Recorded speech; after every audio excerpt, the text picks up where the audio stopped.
Carlos Sommaruga, candidat du Parti Socialiste au Conseil des États, et votre invité, Béatrice Rulle. Bonjour Carlos Sommaruga. Bonjour. Vous êtes donc le premier candidat socialiste depuis René Longet en 91 à ne pas finir en tête du premier tour au Conseil des États.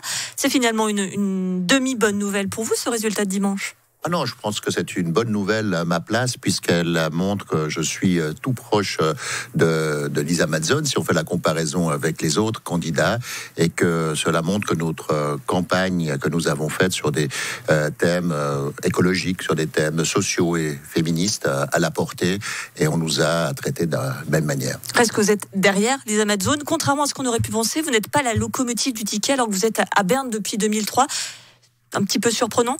Non, parce que nous assistons à Genève à une révolution électorale avec 25% des électeurs qui ont voté le Parti écologique. Donc ça s'est aussi traduit dans l'élection au premier tour de Lisa Mazzone, qui a aussi bénéficié, parce que j'ai été vérifié, de voix qui sont venues des Verts libéraux.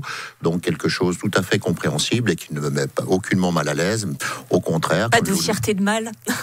Non, aucune. Je pense que ça, c'est vraiment mal placé d'avoir ce type de fierté. L'essentiel, c'est que nous puissions, Lisa Mazzone et moi-même, gagner ce deuxième tour en mobilisant tous seuls et tous ceux qui ont voté pour nous au premier tour, si nous voulons, pendant ces 4 prochaines années, porter ces objectifs et notre programme pour construire l'avenir que les Genevois souhaitent. Votre programme, justement, vous parlez notamment des rentes. Vous partez du constat que l'écart entre les femmes et les hommes s'élève à 60% pour le deuxième pilier.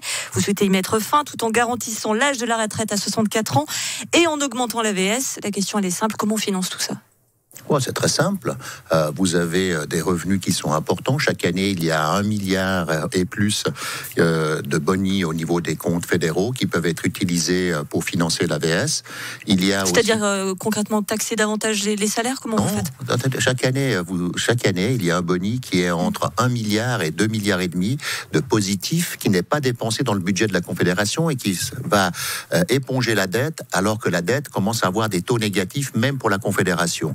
Alors laissons la dette avec les taux négatifs puisque cela ramène de l'argent à la Confédération. Et puis avec l'argent, on le met dans l'AVS. Il y a cette possibilité qui est là. Il y a la possibilité aussi de créer un fonds qui est un fonds d'État pour l'investissement et qui permettrait, selon des projections qui sont faites par des économistes, aussi de ramener un demi-milliard par année qui pourrait financer soit des politiques publiques, soit l'AVS. On voit donc qu'il y a différents moyens pour financer encore l'AVS et sans que cela aille avec des taxes supplémentaires ou une TVA supplémentaire.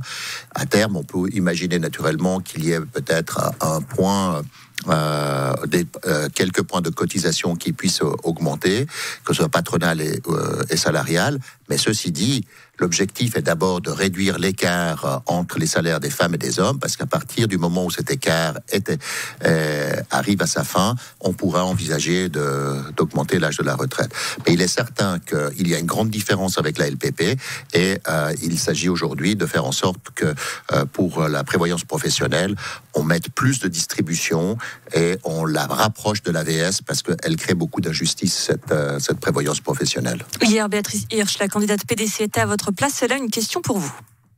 Ces votes au Conseil national la précédente législature, comment est-ce qu'il imagine que c'est possible, avec 2 candidats de gauche, de réellement refléter à Berne la volonté de toute la population genevoise? Comment allez-vous refléter l'avis de toute la population genevoise, Carlos Sommaruga? Comme d'ailleurs Liliane Maury Pasquier et Robert Kramer qui ont bien Vous avez tous les deux, avec Lisa Mazzone, un profil un peu plus à gauche quand même que les deux sortants. Oui, mais si vous regardez la cohérence entre mes votes à Berne et les votations sur des référendums ou des initiatives à Genève, vous verrez... Pour RFFA, vous étiez contre les Genevois votés pour? Je peux aller au bout de ma phrase? Oui, mais je vous réponds. Je vous dis simplement que la corrélation qu'il y a entre mes votes à Berne et le positionnement de la population genevoise, je suis celui qui est plus en corrélation. C'est un de nos concurrents médiatiques qui est TV Léman Bleu, qui a fait la statistique. Je suis à 75% et tous les autres sont plus bas. Et Lisa Mazzone se retrouve à 66 ou 63%. En d'autres termes, on voit qu'il y a aussi une corrélation qui est importante.